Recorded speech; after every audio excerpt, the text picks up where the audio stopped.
Chapter 26, Chapter 4, Part 3. Starshine Circus. 1:30 a.m. It's a duplicate. Mario gawked. So that's where all those crazy animals came from. Hannah realized. Well, I'll be a yellow-bellied bezo, Snatchel growled. That feller ain't got a single rare critter in this dang circus. He was just having that girl posin' as them. I'm really sorry, Mr. Diavelli. I really am. Delia stammered out. It's just you have me turn into so many different animals, sometimes I get them mixed up.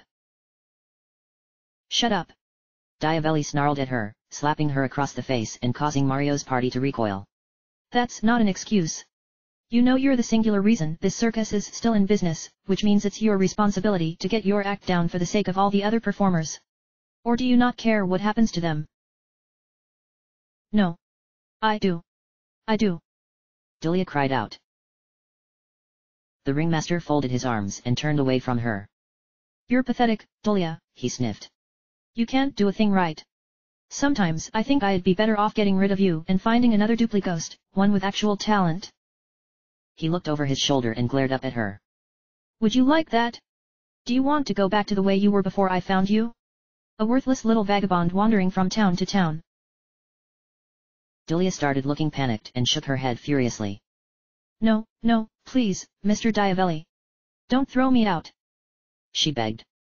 This is the only home I've ever had, please, I'll try harder next time. I promise. I'll believe that when I see it. Now get out of my sight. Diavelli snapped, pointing firmly in the direction of the caravans. Delia lowered her head dejectedly and slowly began walking out. Realizing she was heading straight for them, Mario's team scampered out of the way and off to the side of the tent, hiding in the shadows. I can't believe he's so mean to her, Stubba said quietly. Why would he do that?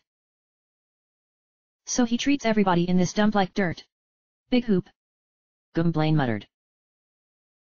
But guys, you know what this means, don't you? Hannah said urgently, trying to get to the point. She's our guardian. She has to be. That sure would explain what happened to them animals, Snatchel agreed. Nobody stole them at all, they just don't exist in that half-a world anymore. Mario wasn't listening to any of this. His head was reeling in fear and agony.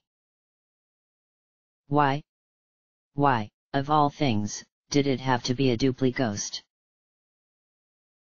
He snapped back to attention when he heard several familiar voices coming from the tent entrance. He looked up and saw Delia was standing out there, and Benny and Imogen had suddenly appeared in front of her. Gee guys! The little duplicate stammered. Hey, Delia. We heard what Diavelli said to you, Benny said softly, floating over to her. Look. Don't pay attention to him, okay? He never has a good word to say about any of us. Yeah, you did a terrific job, kiddo, Imogen agreed. If there really were such thing as an electro-piranha, I'd be fooled in a second. Delia was visibly fighting back tears. Oh, Benny. General. She sniffled.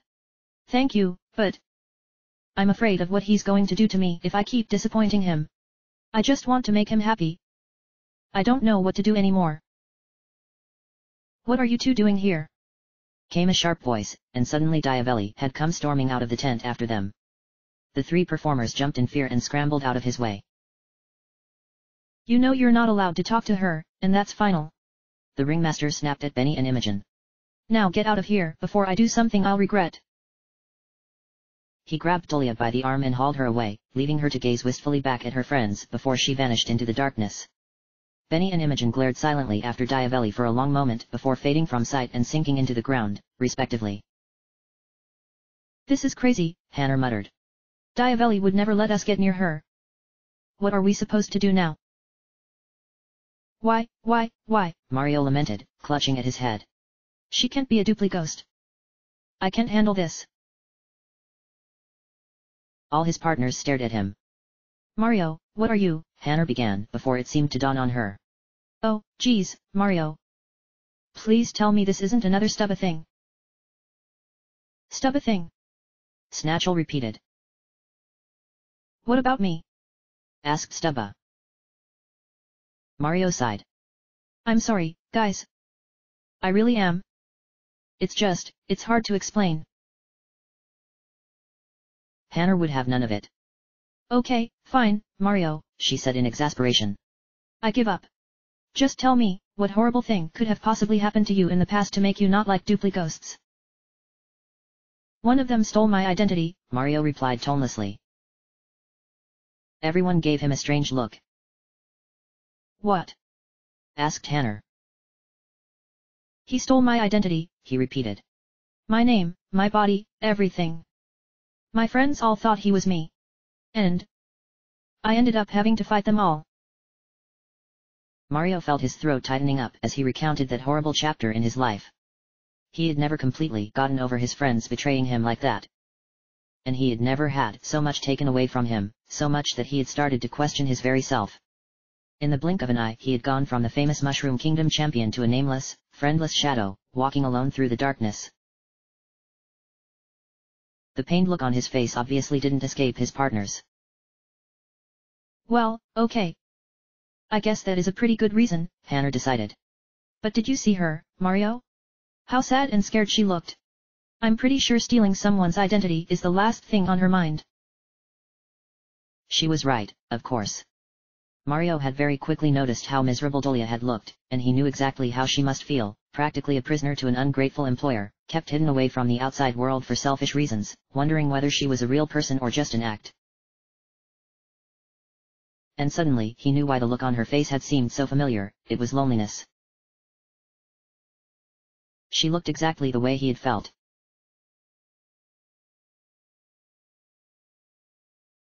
The entire time Mario's party was watching Dolia, they had no idea that they themselves were being watched. By two separate parties, no less. Jaff, Pell and Nob were currently crouched in the shadows some distance away, glaring at their red-clad foe and his group of friends. How typical. Of course, Mario has found the location of the next Sun Soul already. And the Guardian as well. Jaff spat in disgust. Clearly, we've done nothing but underestimate him until now. He just won't go down. What do you want us to do, Jaff? Asked Pell. In response, the lead Dark Strider flexed his claws in anticipation. What do you think we're going to do? Attack him now, while his guard is down. And when we've taken care of him, we go after the dupli-ghost. She has no power yet, she's defenseless. Grinning sadistically, Pell and Nob crowded behind Jaff as he crouched, tensing his muscles and preparing to charge at Mario. When suddenly he caught something out of the corner of his eye. Someone else was hiding in the darkness several yards away from them, also watching Mario and unseen by anyone else. Jaff blinked in surprise as he recognized the crazy Daisy they'd first seen while climbing Mount Tourmaline. 3 towering forms were standing behind her, which could only have been her ever-present putrid piranhas. Jaff had been completely unprepared for this opportunity. King Shroud had given them orders to confront her the next time they saw her, and here she was. Jaff? What's wrong? Nob whispered. Hang on a moment, Jaff hissed to the other two. I've just sensed another opportunity. Mario can wait for now. Pell and Nob looked at him unsurely, following behind him as he scampered up to the crazy Daisy. Ahem, excuse me. He said importantly. The Daisy started and turned to look at him, and as she saw him her eyes narrowed in distrust. Your name is Maisie, is it not? Said Jaff. You're the one who's been following Mario all over and attempting to claim the Sun Souls for yourself. Maisie glared dangerously at Jaff. Well, it seems my reputation precedes me, she remarked. Now, whom do I have the honor of speaking to? We are servants of King Shroud, ruler of Chronoside. Begging your pardon, but we've actually been observing you for quite some time. We've been meaning to talk to you. The piranhas growled warily, seeming to sense Maisie's suspicion. About what? She demanded. We have a proposition for you, Jaff replied. After learning as much as we have of your intentions, King Shroud has decided to offer his hand in allegiance to you. Maisie drew back in astonishment. What? We've seen you in action before. Your piranhas are incredibly powerful. The leader of the Dark Striders went on. And you share a common goal with us, namely, defeating Mario. Our Lord believes you would prove a vital ally to his cause. Maisie did nothing but stare at Jaff for a long moment, seemingly at a loss for words. Clearly, she hadn't been expecting to be presented with an offer like this. It was impossible to say what was going through her head. That is a very generous offer, but I'm afraid I must decline, she finally replied. I promise you our goals don't overlap at all. Jaff blinked in shock, as though someone rejecting an offer from King Shroud were something completely outside his comprehension. Even Pell and Nob seemed surprised. But Listen. As you've said yourself, my goal is to obtain the Sun Souls. You, on the other hand, seem more concerned with keeping them where they are. I'm afraid I can't let that happen. Jaff still looked stunned at this, but momentarily he got over it and snarled in frustration. Now look here. If you're not allied with Mario, just what are you planning on doing with those things anyway? Quite frankly, that's none of your business. Now I believe this conversation is over. Her piranhas growled in agreement, daring Jaff to object.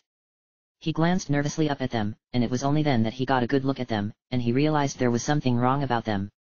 They were far too large to be normal piranhas, their toothy mouths were too wide, and they just seemed far too dangerous.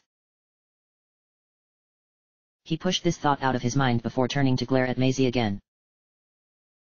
Fine, he spat. We don't need to waste our time talking to you. We can defeat Mario by ourselves. Right now. He started marching off towards the circus tent, motioning Pell and Nob to follow him. He certainly wasn't expecting Maisie to step directly in front of him. And I'm afraid I can't let you do that either, she said firmly. Mario is my business, not yours. You leave him to me. Jaff bristled in disbelief. Just what do you think you're doing? He almost screamed. We're the ones to defeat Mario. He's threatening our grand designs, not yours. You're just some lunatic loner who, for reasons beyond all understanding, decided to stick her nose in our business. Maisie didn't budge. I wouldn't say such things if I were you, she said in a dangerously quiet voice. Now consider this a warning. She turned to the piranha on the right and nodded.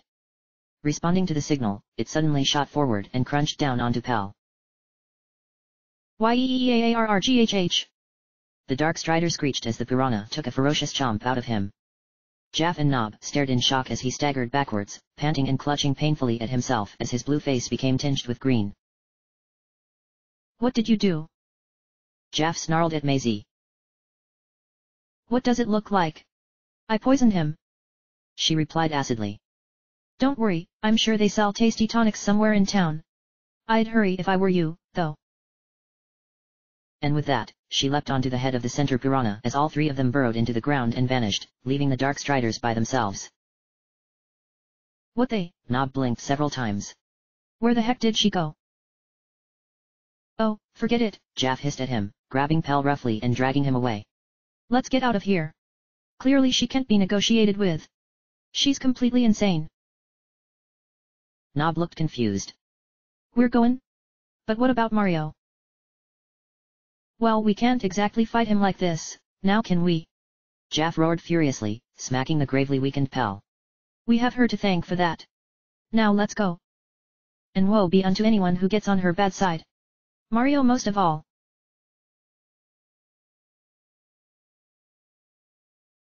Starshine Circus. 1:30 p.m. After the events of that night, Mario's team had very awkwardly and reluctantly trudged off to bed. Mario himself got hardly any sleep at all, spending most of the night trying to sort out his feelings. Once the others had gotten a full night's rest, the group immediately returned to Dayside, whereupon Mario marched up to Benny and Imogen's trailer and pounded on the door. What in the, where were all of you? Imogen demanded, yanking the door open. You think it's funny to just all go missing like that? Like Diavelli's not in enough of a snit already. The jig's up, Imogen, Mario cut her off sternly. We know about Dulia. Imogen went eerily silent. You what? Benny cried, zooming up to Themond looking panicked. But how?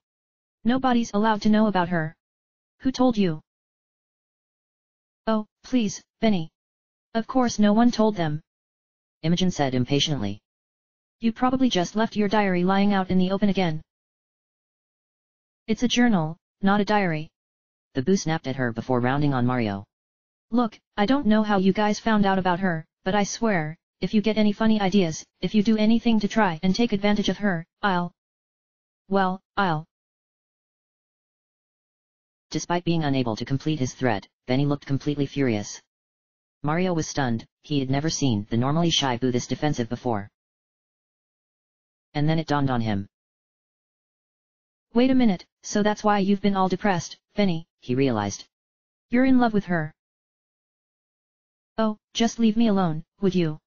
Benny cried, looking anguished. I know it's stupid. I know she's completely out of my league. But that hardly matters now, does it? She's gone. Somebody took her away, just like Diavelli was afraid of. He started sobbing quietly, blinking back tears. Imogen let out a sigh and, in a rare show of affection, put an arm around him. Mario turned and looked dejectedly back at his party, wondering what he was supposed to say. He couldn't tell them the truth, after all. Dolia hadn't been kidnapped at all, but they'd never understand what really happened. Why didn't you guys ever tell us about her? He finally asked tiredly. We were trying to protect her. That's what friends do. Imogen snapped at him, as though the concept of friendship were something alien to him. Nobody outside this circus knows anything about her. If word ever got out that Diavelli's animal act was all fake, well, it'd be a disaster. What, so you think it's better for her to be shut away from the world and never get to talk to anybody? Hannah said angrily. You think we're happy about that? Benny shot back. That was all Diavelli's fault. He was so paranoid that someone would steal her that he kept her locked up in her trailer whenever she wasn't performing. Even General and I barely got to see her. And now, who knows if we'll ever see her at all. Hannah seemed to understand that, looking guilty that she had blamed them. I can't believe that Diavelli is such a jerk, she muttered. He's making it so hard on everybody. Being part of a circus is supposed to be fun. I mean, just as long as it's not one of those evil, demented circuses. Imogen nodded. That poor kid. She sighed, gazing off at something. She deserves to live life as a normal person, not as some attraction in a freak show. Who knows what's happening to her now? Mario had started tuning Imogen out. Something Benny had said was causing a plan to slowly formulate in his mind. You said he kept her locked up in her trailer. He repeated. Which one? Both performers gave him an odd look. The one nearest the tent, of course. You never noticed it was empty. Benny replied. And don't get any perverse ideas, Imogen said sharply. It's locked up tight. You can't get in. I was just wondering, Mario assured her. Well. Thanks, you guys. Sorry I brought this up. Yeah, well. Don't do it again. The less you talk about her, the better off you'll be. Imogen replied. Benny floated out of the way as she slammed the door shut, leaving Mario's party out in the cold. Now that they were alone, Mario turned to face his partners with a glimmer in his eye. All right, what dumb fool idea are you planning this time? Blaine growled, clearly growing sick of all this. You heard them, guys, said the plumber. Dolia is always in her trailer. We just have to go back to Nightside and talk to her there, and get her to find out who she really is. Yeah, just one problem there, hotshot, Hannah reminded him. She's locked up in her trailer, remember? How are we gonna get inside? Actually, I've got that figured out too. Snatchel, I hate to tell you this, but it's going to involve breaking the law. Well, that's what I've come to expect from you, partner.